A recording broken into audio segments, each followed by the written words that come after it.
ನಮಸ್ಕಾರ, ಉತ್ತರ ಕರ್ನಾಟಕ ನ್ಯೂಸ್ಗೆ ಸ್ವಾಗತ. ನಾನು ಹನುಮಂತ್ ದೇಶಮುಖ್. ಬನ್ನಿ ಕ್ವಿಕ್ ಆಗಿ ನೋಡೋಣ ಈ ಕ್ಷಣದ ಪ್ರಮುಖ ಸುದ್ದಿಗಳನ್ನು.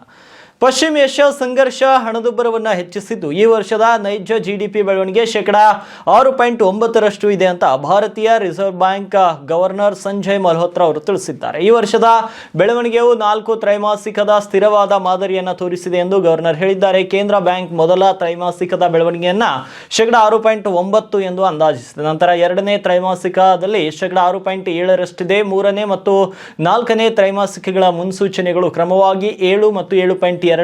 ಇನ್ನು ಹೊಸ ಜಿಡಿಪಿ ಸರಣಿಯಡಿ 2026ರ ಹಣಕಾಸು ವರ್ಷದ ಬೆಳವಣಿಗೆಯನ್ನ 7.6 ಎಂದು ಅಂದಾಜಿಸಲಾಗಿದೆ. ಜನವರಿ ಫೆಬ್ರವರಿ ತಿಂಗಳಲ್ಲಿನ ಹಣದುಬ್ಬರ ಕ್ರಮವಾಗಿ 2.7 ಮತ್ತು 3.7ರ ಗುರಿಗಿಂತ ಕಡಿಮೆ ಇದೆ. ಇಡೀ ವರ್ಷ ಗ್ರಾಹಕ ಬೆಲೆ ಸೂಚಂಕ ಹಣದುಬ್ಬರವು ಶೇಕಡಾ 4.6ರಷ್ಟು ಇದೆ ಅಂತ ಅಂದಾಜಿಸಲಾಗಿದೆ. ತ್ರೈಮಾಸಿಕ ಹಣದುಬ್ಬರದ ಮುನ್ನೋಟವು ಮೊದಲ ತ್ರೈಮಾಸಿಕವನ್ನ ಶೇಕಡಾ 4 ಮತ್ತು ಎರಡನೇ ತ್ರೈಮಾಸಿಕವನ್ನ ಶೇಕಡಾ 4.4ರಲ್ಲಿ ಇರಿಸಲಾಗಿದೆ. ಮೂರನೇ ತ್ರೈಮಾಸಿಕದಲ್ಲಿ ಬೆಲೆ ಒತ್ತಡಗಳು ಶೇಕಡಾ 5.2ಕ್ಕೆ ಏರಿಕೆಯಾಗುವ ನಿರೀಕ್ಷೆ ಇದೆ. ಆದರೆ ಅಂತಿಮ ತ್ರೈಮಾಸಿಕದಲ್ಲಿ ಶೇಕಡಾ 4.7ಕ್ಕೆ ಇಳಿಕೆಯಾಗುವ ಸಾಧ್ಯತೆಗಳಿವೆ. ಇಂಧನ ಮತ್ತು ಇತರ ಸರಕುಗಳ ಮೇಲೆ ಏರಿಕೆಯು ಈ ವರ್ಷದ ಬೆಳವಣಿಗೆಯ ಮೇಲೆ ಪರಿಣಾಮ ಬೀರುವ ಸಾಧ್ಯತೆ ಇದೆ ಎಂದು ಗವರ್ನರ್ ಎಚ್ಚರಿಸಿದ್ದು, ವಿಶೇಷವಾಗಿ ಆಮದು ಮಾಡಿಕೊಂಡ ಕಚ್ಚಾ ತೈಲ ಬೆಲೆಗಳು ಹಣದುಬ್ಬರವನ್ನು ಹೆಚ್ಚಿಸಬಹುದು. 2026-27ರ ಹಣಕಾಸು ವರ್ಷದ ಮೊದಲನೇ ಹಣಕಾಸು ನೀತಿ ಪ್ರಕಟಣೆಯಲ್ಲಿ ಭಾರತೀಯ ರಿಸರ್ವ್ ಬ್ಯಾಂಕ್ ಹೆಚ್ಚುತ್ತಿರುವ ಜಾಗತಿಕ ನಿಶ್ಚಿತತೆಗಳ ಮತ್ತು ಭೌಗೋಳಿಕ ರಾಜಕೀಯ ಉದ್ವಿಗ್ನತೆಗಳನ್ನು ಉಲ್ಲೇಖಿಸಿ ರೇಪೋ ದರವನ್ನ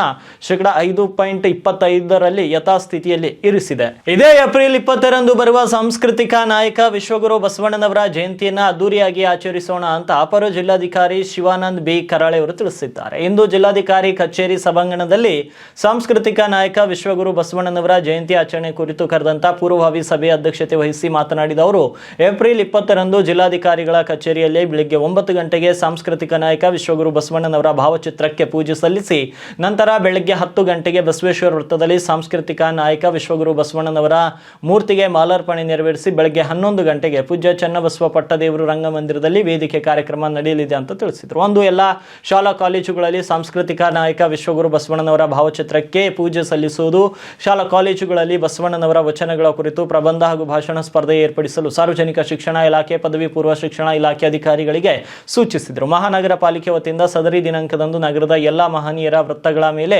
ದೀಪಾಲಂಕಾರ ಮಾಡುವುದು, ರಸ್ತೆಗಳ ಸುತ್ತಮುತ್ತ ಸ್ವಚ್ಛತೆ, ಕುಡಿಯುವ ನೀರಿನ ವ್ಯವಸ್ಥೆ ಮಾಡುವುದು, ಕನ್ನಡ ಮತ್ತು ಸಂಸ್ಕೃತಿ ಇಲಾಖೆ ವತಿಯಿಂದ ಕಲಾ ತಂಡಗಳ ವ್ಯವಸ್ಥೆ, ಪೊಲೀಸ್ ಇಲಾಖೆ ವತಿಯಿಂದ ಸೂಕ್ತ ಪೊಲೀಸ್ ಬಂದೋಬಸ್ತ್ ವ್ಯವಸ್ಥೆ ಮಾಡಲು ಸೂಚಿಸಿದರು. ಇದೇ ಸಂದರ್ಭದಲ್ಲಿ ಸಮಾಜದ ಮುಖಂಡರು ವಿವಿಧ ವಿಷಯಗಳ ಕುರಿತು ಸಭೆಯಲ್ಲಿ ಚರ್ಚಿಸಿದರು. ಅಮೆರಿಕ, ಇಸ್ರಾಯೇಲ್ ಮತ್ತು ಇರಾನ್ ನಡುವಿನ 2 ವಾರಗಳ ಕದನ ವಿರಾಮವನ್ನ ಭಾರತ ಇಂದು ಸ್ವಾಗತಿಸಿದೆ. ಪಶ್ಚಿಮ ಏಷ್ಯಾದಲ್ಲಿ ಶಾಶ್ವತ ಶಾಂತಿ ಸ್ಥಾಪನೆಯನ್ನ ಖಾತ್ರಿಪಡಿಸಿಕೊಳ್ಳಲು ಸಂವಾದ ಮತ್ತು ರಾಜತಾಂತ್ರಿಕತೆಯ ಮಾರ್ಗವನ್ನ ಬಳಸುವಂತೆ ಕರೆ ಕೊಟ್ಟಿದೆ. ಕದನ ವಿರಾಮವನ್ನು ನಾವು ಸ್ವಾಗತಿಸುತ್ತೇವೆ. ಇದು ಪಶ್ಚಿಮ ಏಷ್ಯಾದಲ್ಲಿ ಶಾಶ್ವತ ಶಾಂತಿಗೆ ಕಾರಣವಾಗುತ್ತದೆ ಎಂಬುದು ನಮ್ಮ ಭಾವನೆ. ಈ ಹಿಂದೆ ನಾವು ನಿರಂತರವಾಗಿ ಪ್ರತಿಪಾದಿಸಿದಂತೆ ಸಂಘರ್ಷಕ್ಕೆ ಆರಂಭಿಕ ಅಂತ್ಯ ಹಾಡಲು ಉದ್ವಿಗ್ನತೆಯನ್ನ ನಿಲ್ಲಿಸುವುದು, ಪರಸ್ಪರ ಸಂವಾದ ಮತ್ತು ರಾಜತಾಂತ್ರಿಕ ಮಾರ್ಗಗಳನ್ನು ಬಳಸುವುದು ಅತ್ಯಗತ್ಯ ಎಂದು ವಿದೇಶಾಂಗ ಸಚಿವಾಲಯ ತಿಳಿಸಿದೆ. ಇನ್ನು ಸಂಘರ್ಷ ಈಗಾಗಲೇ ಜನರಿಗೆ ಅಪಾರ ನೋವು ಉಂಟು ಮಾಡಿದೆ, ಜಾಗತಿಕ ಇಂಧನ ಪೂರೈಕೆ ಮತ್ತು ವ್ಯಾಪಾರ ಜಾಲಗಳಿಗೆ ಅಡ್ಡಿಪಡಿಸಿದೆ. ಕದನ ವಿರಾಮದೊಂದಿಗೆ ಹಾರ್ಮುಜ್ ಜಲಸಂಧಿಯ ಮೂಲಕ ಅಡೆತಡೆ ಇಲ್ಲದೆ ಸಂಚಾರದ ಸ್ವಾತಂತ್ರ್ಯ ಮತ್ತು ಜಾಗತಿಕ ವಾಣಿಜ್ಯ ಹರಿವು ಮೇಲುಗೈ ಸಾಧಿಸುತ್ತದೆ ಎಂಬುದು ನಮ್ಮ ನಿರೀಕ್ಷೆ ಅಂತ ತಿಳಿಸಿದೆ. ಇನ್ನು ಹಾರ್ಮುಜ್ ಜಲಸಂಧಿಯನ್ನ ಹಡಗು ಸಾಗಣೆಗಾಗಿ ತೆರೆದಿರುವುದು ಸೇರಿದಂತೆ ಷರತ್ತುಬದ್ಧ ಕದನ ವಿರಾಮದ ಪ್ರಸ್ತಾವನೆಗೆ ಇರಾನ್, ಅಮೆರಿಕ ಒಪ್ಪಿಕೊಂಡಿವೆ. ಆಂಧ್ರಪ್ರದೇಶದ ಶ್ರೀಕಾಕುಳಂ ಜಿಲ್ಲೆಯ ಪಲಾಸ್ ಕಾಸಿಬುಗ್ಗ ಪಟ್ಟಣದ ನಿತ್ಯಾನಂದ ನಗರದಲ್ಲಿರುವ ಆಭರಣ ಅಂಗಡಿಯಲ್ಲಿ ಮಂಗಳವಾರ ಹಗಲು ದರೋಡೆ ನಡೆದಿದೆ. ಅಂಗಡಿಯಲ್ಲಿದ್ದ ಚಿನ್ನದ ಆಭರಣಗಳನ್ನ ಸಂಪೂರ್ಣವಾಗಿ ಲೂಟಿ ಮಾಡಿ ಇವರೆಲ್ಲ ಫರಾರಿಯಾಗಿದ್ದಾರೆ. ಈ ಘಟನೆ ಮಧ್ಯಾಹ್ನ 12:30ರ ಸುಮಾರಿಗೆ ಶ್ರೀ ವೆಂಕಟೇಶ್ವರ್ ಜ್ಯುವೆಲ್ಲರ್ಸ್ ನಲ್ಲಿ ನಡೆದಿದೆ. ಈ ಅಂಗಡಿ 1 ದಶಕಕ್ಕೂ ಹೆಚ್ಚು ಕಾಲದಿಂದ ಈ ಪ್ರದೇಶದಲ್ಲಿ ಕಾರ್ಯನಿರ್ವಹಿಸುತ್ತಿದೆ. ಅಂಗಡಿ ಮಾಲೀಕ ಕೆ ರಾಮಕೃಷ್ಣ ಅವರು ಹೇಳಿರುವ ಪ್ರಕಾರ ದರೋಡೆಕೋರರು ಮುಖವಾಡ, ಸನ್ ಗ್ಲಾಸ್ ಮತ್ತು ಕ್ಯಾಪ್ ಧರಿಸಿದ್ದ 6ರಿಂದ 8 ಜನರು ಅಂಗಡಿಗೆ ಪ್ರವೇಶಿಸಿದ್ರು. ಅಂಗಡಿ ಬಂದ ತಕ್ಷಣ ನನ್ನ ಕೈಗೆ ಕೊಳ ಹಾಕಿ ನನ್ನ ಸಿಬ್ಬಂದಿಗೆ ಬಂದೂಕಿನಿಂದ ಬೆದರಿಸಿ ಚಿನ್ನದ ಆಭರಣಗಳನ್ನು ಸಂಗ್ರಹಿಸಿ ಸ್ಥಳದಿಂದ ಬೈಕ್ಗಳಲ್ಲಿ ಫರಾರಿಯಾಗಿದ್ದಾರೆ. ಭೇಟಿ ನೀಡಿದವರು ವಂಚಕರು ಎಂದು ಅರಿತುಕೊಂಡ ರಾಮಕೃಷ್ಣ ಕಾಶಿಬುಗ್ಗ ಪೊಲೀಸರಿಗೆ ಹಗಲು ದರೋಡೆಯ ಬಗ್ಗೆ ಮಾಹಿತಿ ನೀಡಿದರು. ದೂರು ಆಧರಿಸಿ ಎಎಸ್ಪಿ ಶ್ರೀನಿವಾಸ್ ರಾವ್ ರಾವ್ ಮತ್ತು ಇನ್ಸ್ಪೆಕ್ಟರ್ ರಾಮಕೃಷ್ಣ ನೇತೃತ್ವದ ಪೊಲೀಸ್ ತಂಡವು ಸುಳಿವುಗಳ ತಂಡದೊಂದಿಗೆ ಸ್ಥಳಕ್ಕೆ ಭೇಟಿ ನೀಡಿ ಸಾಕ್ಷ್ಯಗಳನ್ನು ಸಂಗ್ರಹಿಸಿದೆ. ಅಂಗಡಿಯ ಹೊರಗಿನ ಸಿಸಿಟಿವಿ ದೃಶ್ಯಗಳಲ್ಲಿ ಗ್ಯಾಂಗ್ನ ಕೆಲವು ಸದಸ್ಯರು ಫೇಸ್ ಮಾಸ್ಕ್, ಸನ್ ಗ್ಲಾಸ್ ಮತ್ತು ಕ್ಯಾಪ್ ಧರಿಸಿ ಸ್ಥಳದಿಂದ ಫರಾರಿ ಆಗ್ತಿರುವುದನ್ನು ತೋರಿಸಲಾಗಿದೆ ಅಂತ ವರದಿಯಾಗಿದೆ.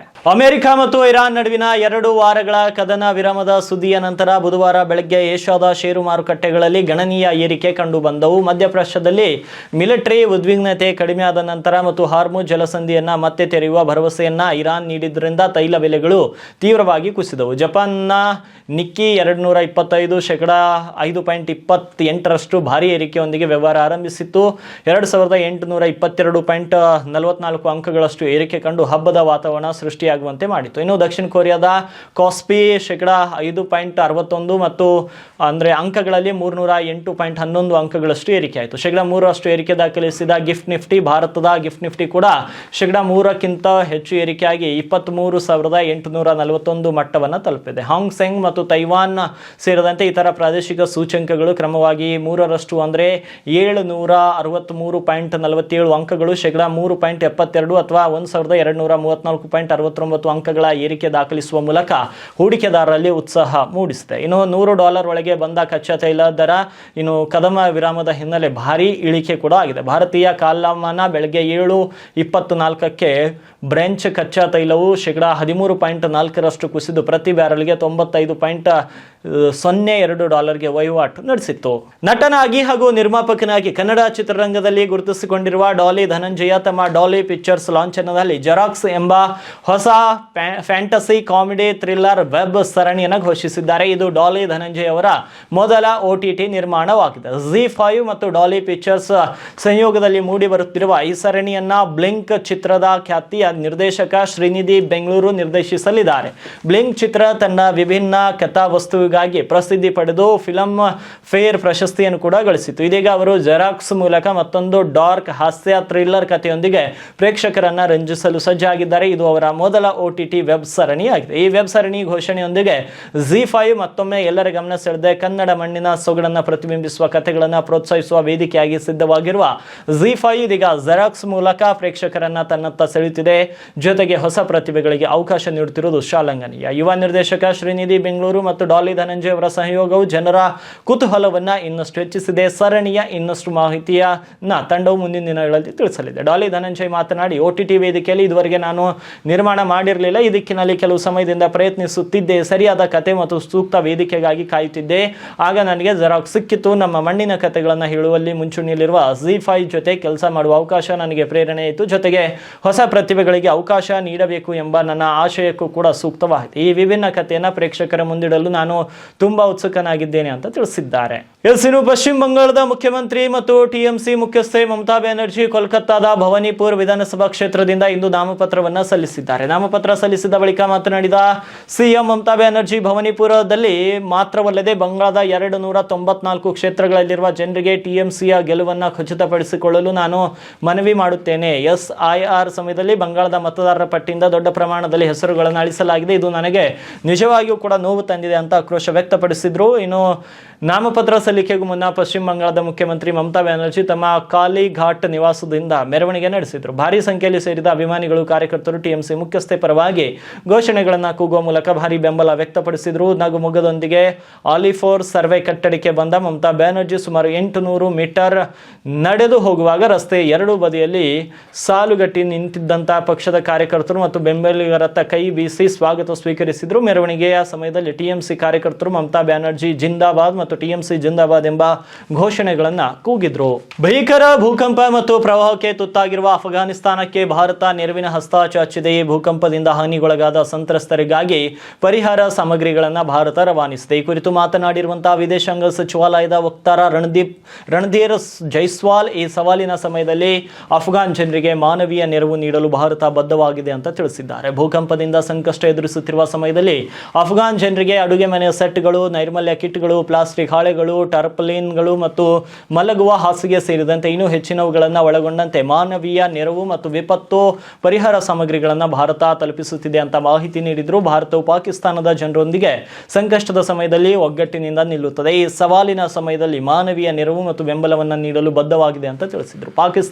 ಅಫ್ಘಾನಿಸ್ತಾನದ 25 ಪ್ರಾಂತ್ಯಗಳಲ್ಲಿ ಸಂಭವಿಸಿದ ನೈಸರ್ಗಿಕ ವಿಕೋಪದಿಂದ ಸಾವನ್ನಪ್ಪಿದವರ ಸಂಖ್ಯೆ 35ಕ್ಕೆ ಏರಿದ್ದು ಕಳೆದ 2 ದಿನಗಳಲ್ಲಿ 52 ಜನರು ಗಾಯಗೊಂಡಿದ್ದಾರೆ ಅಂತ ಅಧಿಕಾರಿಗಳು ತಿಳಿಸಿದ್ದಾರೆ. ಬೀದರ್ ಜಿಲ್ಲೆಯ ಬಸವ ಕಲ್ಯಾಣ ತಾಲೂಕಿನ ಮಂಠಾಳ ಗ್ರಾಮದ ಬಳಿ ಅಕ್ರಮ ಕೆಂಪು ಮಣ್ಣಿನ ದಂಧೆ ವಿಪರೀತವಾಗಿ ನಡೆಯುತ್ತಿದ್ದು, ಹಿಟಾಚಿ ಮುಖಾಂತರ ಕೆಂಪು ಮಣ್ಣು ಅಗೆದು ದೊಡ್ಡ ಟಿಪ್ಪರ್ಗಳ ಮುಖಾಂತರ ಕೆಂಪು ಮಣ್ಣನ್ನ ಬೇರೆಡೆ ಸಾಗಿಸಲಾಗುತ್ತಿದೆ. ಇನ್ನು ಕೆಂಪು ಮಣ್ಣಿನ ದಂಧೆಕೋರರಿಗೆ ಅಧಿಕಾರಿಗಳ ಭಯವಿಲ್ಲದಂತೆ ವರ್ತಿಸುತ್ತಿದ್ದು, ಹಗಲು ಹೊತ್ತಿನಲ್ಲಿಯೇ ನೆಲವನ್ನ ಅಗೆದು ರಾಜರೋಷವಾಗಿ ಅಕ್ರಮ ದಂಧೆಯನ್ನು ನಡೆಸುತ್ತಿದ್ದಾರೆ.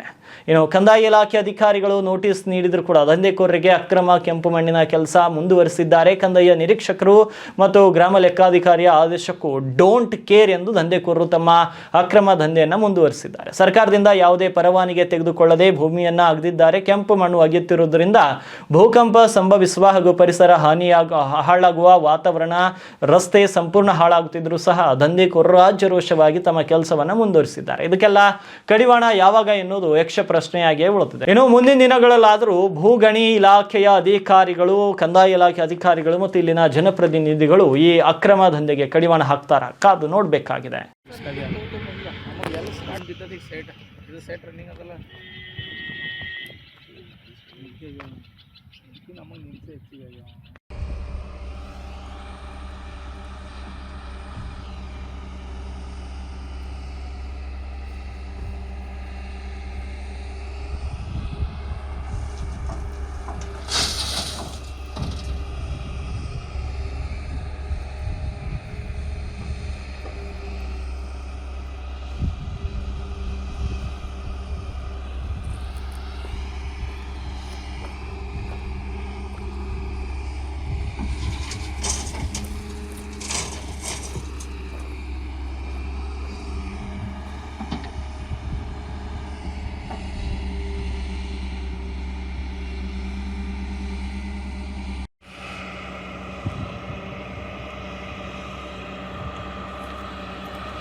ಬೀದರ್ ಜಿಲ್ಲೆಯ ಬಸವ ಕಲ್ಯಾಣ ತಾಲೂಕಿನ ಗ್ರಾಮೀಣ ಭಾಗಗಳಲ್ಲಿ ಹೆಚ್ಚಾದ ಅಕ್ರಮ ಸರಾಯಿ ದಂಧೆ. ಪ್ರತಿ ಹಳ್ಳಿಗಳಲ್ಲಿಯೂ ಕೂಡ ಕಿರಾಣಾ ಅಂಗಡಿಗಳು, ಹೋಟೆಲ್ಗಳಲ್ಲಿ ಅಕ್ರಮವಾಗಿ ಸರಾಯಿ ಮಾರಾಟ ನಡೆಯುತ್ತಿದ್ದರೂ ಕೂಡ ಇಲ್ಲಿನ ಅಧಿಕಾರಿಗಳು ಸೂಕ್ತ ಕ್ರಮ ಕೈಗೊಳ್ಳದೇ ಇರುವುದು ಅನುಮಾನಕ್ಕೆ ಎಡೆ ಮಾಡಿಕೊಟ್ಟಿದೆ. ಇದೀಗ ಬಸವ ಕಲ್ಯಾಣ ತಾಲೂಕಿನ BSP ಪಕ್ಷದ ವತಿಯಿಂದ ಅಬಕಾರಿ ಇಲಾಖೆಗೆ ಮನವಿ ಪತ್ರ ಕೂಡ ಸಲ್ಲಿಸಲಾಗಿದೆ. ಇನ್ನು ಗ್ರಾಮೀಣ ಭಾಗಗಳಲ್ಲಿ ಅಕ್ರಮ ಸರಾಯಿ ಮಾರಾಟದಿಂದ ಸಂಸಾರಗಳು ಬೀದಿಗೆ ಬೀಳುತ್ತಿವೆ, ಹೆಣ್ಣು ಮಕ್ಕಳ ಮೇಲೆ ದೌರ್ಜನ್ಯ ಹೆಚ್ಚುತ್ತಿದೆ, ಬಡವರು ಮತ್ತು ಯುವಕರು ದುಶ್ಚಟಗಳಿಗೆ ಬಲಿಯಾಗುತ್ತಿದ್ದಾರೆ.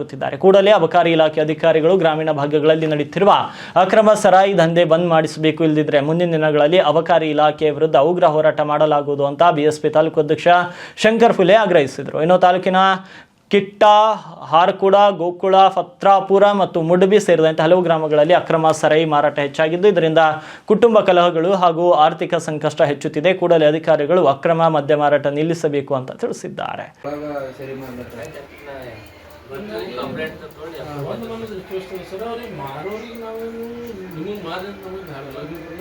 ಅವ್ರಿಗೆ ಕಾನೂನು ಪ್ರಕಾರ ಊರು ಹೊರಗೆ ಎಲ್ಲಿ ಮಾರುತ್ತೆ 1 ಕಿಲೋಮೀಟರ್ ಬಿಟ್ಟು 2 ಕಿಲೋಮೀಟರ್, ಬಟ್ ಊರಾಗ ಮಾರಿದ್ರೆ ಇರೋದ್ರಿಂದ ಮುಂದೆ ಹೊರದ್ರಿಂದ ನೋಡಿ ನಿಮ್ಮ ಕಚೇರಿ ಮುಂದೆ ಗೌರ್ಮೆಂಟ್ ಹಾಸ್ಪಿಟಲ್ ಇದೇ ನಾವು ಹೇಳೋದೇನಂತಂದ್ರೆ ನಾವೇನಿದು ನಮ್ಮ ವೈಯಕ್ತಿಕ ನಿಲ್ಸೋದಿಲ್ಲ. ಅದ್ರಾಗ ಸಾರ್ವಜನಿಕರು ಮತ್ತು ಬಡ ಕುಟುಂಬರು ಬಹಳಷ್ಟು ಇದು ಅನುಭವಿಸ್ಲತ್ತಾರೆ ಸರ್, ಕಷ್ಟ ಅನುಭವಿಸ್ಲತ್ತಾರೆ. ಹೀಗಾಗಿ ಅವ್ರದ್ದೆಲ್ಲ ಕಷ್ಟಗಳು ಯಾರು ಇದು ಮಾಡಬೇಕು? ಈಗ ಅಧಿಕಾರಿಗಳು ನೀವೇ ಇದ್ದೀರಿ, ಮುಖಾಂತರ ಅದಕ್ಕೆ ತಡೆ ಹಿಡಿಬೇಕಲ್ಲ. ಇಲ್ಲ ನಾವು ಇದು ಏನದ ರೆಫರ್ ಮಾಡ್ತೀವಿ, ಎಲ್ಲ ಮಾಡ್ತೀವಿ. ನಿಲ್ಲಿಸ್ತೀವಿ ಇಲ್ಲ, ಇದು ಏನು ನೀವು ಎಫ್.ಐ.ಆರ್ ಮಾಡ್ತೀರಿ ನೋಡಿ, ಎಫ್.ಐ.ಆರ್ ಮಾಡಿ ಅಲ್ಲಿಗೆ ಬಿಟ್ಟು ಅದು ಇಲ್ಲ, ನಮ್ದೇನಾರ ಕಾನೂನು ಪ್ರಕಾರ ಎಫ್.ಐ.ಆರ್ ಮಾಡಿದೇವ್ರಿ ಅಂತ ಹೇಳಿ ಬಟ್ ನಮ್ದು ನೀವು ನೀವು ಎಫ್.ಐ.ಆರ್ ಮಾಡ್ತಿರೋ ಬಿಡ್ತಿರೋ ಅದು ಗೊತ್ತಿಲ್ಲ, ರಿಸಲ್ಟ್ ಬರ್ಬೇಕು. ನೀವು ಅರ್ಜಿ ಏನು ಕೊಟ್ಟಿಲ್ಲ, ನಾವು ಸ್ಪಂದಿಸಿ ಎಲ್ಲ ಕೆಲಸ ಮಾಡ್ತೀವಿ. ರಿಸಲ್ಟ್ ಇರ್ಬೇಕಲ್ಲಿ ಜರ ಆದಷ್ಟು ಗ್ರಾಮೀಣ ಭಾಗದಲ್ಲಿ ದಾರು ಬಂದ್ ಮಾಡೋದು ಕೆಲಸ ಮಾಡೋರು ಸರ್. ಇದು ನಮ್ದು ತೊಂದರೆ ಸರ. ಇಲ್ಲಿ ನಮ್ಮ ಕೋಗಾಳದ ರೋಡಿ ಅಲ್ಲಿದ ಪ್ರತಿಯೊಂದು ದುಕಾನ್ದಾಗ ಒಂದು ಚಾಯ್ ಹೋಟೆಲ್ದಾಗ ಸರಿ ನಾವು ಏನಾದ್ರು ಕ್ರಮ ತೋತೀವಿ. ನೀವು ಏನಾದ್ರೂ ಹೋಗಿರಾಗಿಲ್ಲ. ಈ ಫಸ್ಟ್ ಟೈಮ್ ನಾನು ಬಂದು 3 ತಿಂಗಳಾಯ್ತು. ಹಾಂ ಸರ್. ಈಗ 3 ತಿಂಗಳಾಯ್ತು ಬಂದು. ನೀವೇನಾದ್ರೆ ಈ ದಿನ ಏನು ನಂಗೆ ಗೊತ್ತಿಲ್ಲ, ಏನು ಮಾಡೋದು ನಾವು ಮಾಡ್ತೀವಿ. ಬರೋದಕ್ಕಿಂತ ಮುಂಚೆನೇ ಅವ್ರಿಗೆ ಇನ್ಫಾರ್ಮೇಶನ್ ಹೋಗಿರ್ತದೆ ಸರ್.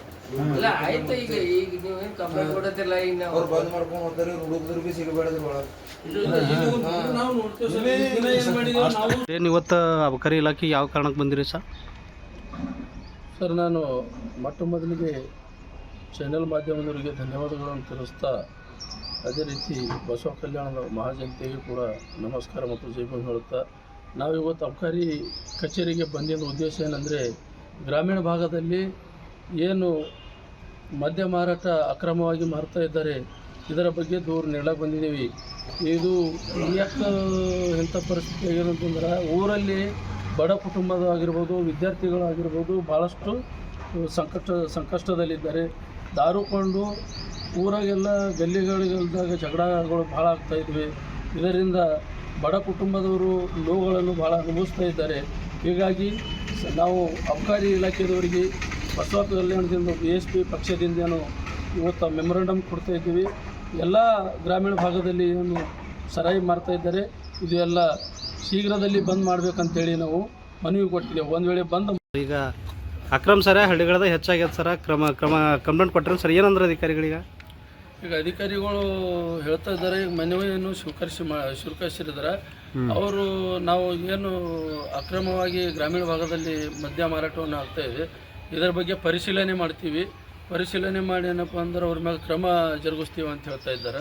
ನಾವು ಕೂಡ ಈಗ 3 ತಿಂಗಳಾಯ್ತು ಅಂತ ಹೇಳಿ PSI ಸಾಬ್ರು ಹೇಳ್ತಾ ಇದ್ದಾರೆ. ಹಾಗಾಗಿ ಈಗ ಅವರು ಏನು ಎಷ್ಟಾಗಿ ತಿಂಗಳಾಗಲ್ಲ, ನಮಗೆ ಅದು ಏನು ಬೇಕಾಗಿದ್ದಿಲ್ಲ. ಬಟ್ ನಮಗೆ ಒಂದೇ ಏನು ಅಕ್ರಮವಾಗಿ ಏನು ಗ್ರಾಮೀಣ ಭಾಗದಲ್ಲಿ ದುಕಾನುಗಳಾಗಿರ್ಬೋದು, ಅದು ಸಾರ್ವಜನಿಕ ಸ್ಥಳಗಳಾಗಿರ್ಬೋದು, ಸ್ಕೂಲ್ ಆಗಿರ್ಬೋದು, ಇಂಥ ಎಲ್ಲ ದಾರು ಕೊಂಡು ಅಕ್ರಮ ಮದ್ಯಗಳನ್ನು ಕೊಂಡು ಜನಗಳ ಜೊತೆ ಗಲಾಟೆ ಆಗ್ಲತ್ತವ. ಮಕ್ಕಳ ಮ್ಯಾಗೆ ಎಜುಕೇಷನ್ ಮಾಡುವಂಥ ಮಕ್ಕಳ ಮ್ಯಾಗ ಕೆಟ್ಟ ಪರಿಣಾಮಗಳನ್ನು ಬೀಳ್ತಾ ಇದ್ದಾವೆ. ಹೀಗಾಗಿ ಮಹಿಳೆಯರ ಮೇಲೆ ಕೆಟ್ಟ ಪರಿಣಾಮಗಳು ಬೀಳ್ತಾ ಇದ್ದಾವೆ.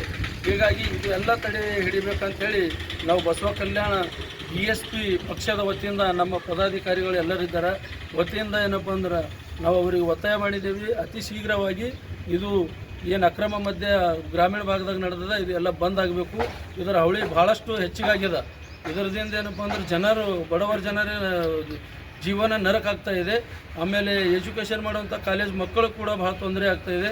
ಇವೆಲ್ಲ ಸರಿಪಡಿಸಬೇಕಾದ್ರೆ ಇದು ಅಕ್ರಮ ಮದ್ಯ ಮಾರಾಟವನ್ನು ಬಂದ್ ಮಾಡಬೇಕಾಗಿ ನಮ್ಮ BSP ಪಕ್ಷದಿಂದ ನಾವು ಮನವಿ ಮಾಡ್ತಾ ಇದ್ದೇವೆ. Thank you sir. ಇವಾಗಿದ್ವ ಈ ಕ್ಷಣದ ಪ್ರಮುಖ ಸುದ್ದಿಗಳು. ಮತ್ತೆ ಭೇಟಿಯಾಗ್ತೀನಿ ಮತ್ತೊಂದು ನ್ಯೂಸ್ ಬುಲೆಟಿನ್ನಲ್ಲಿ.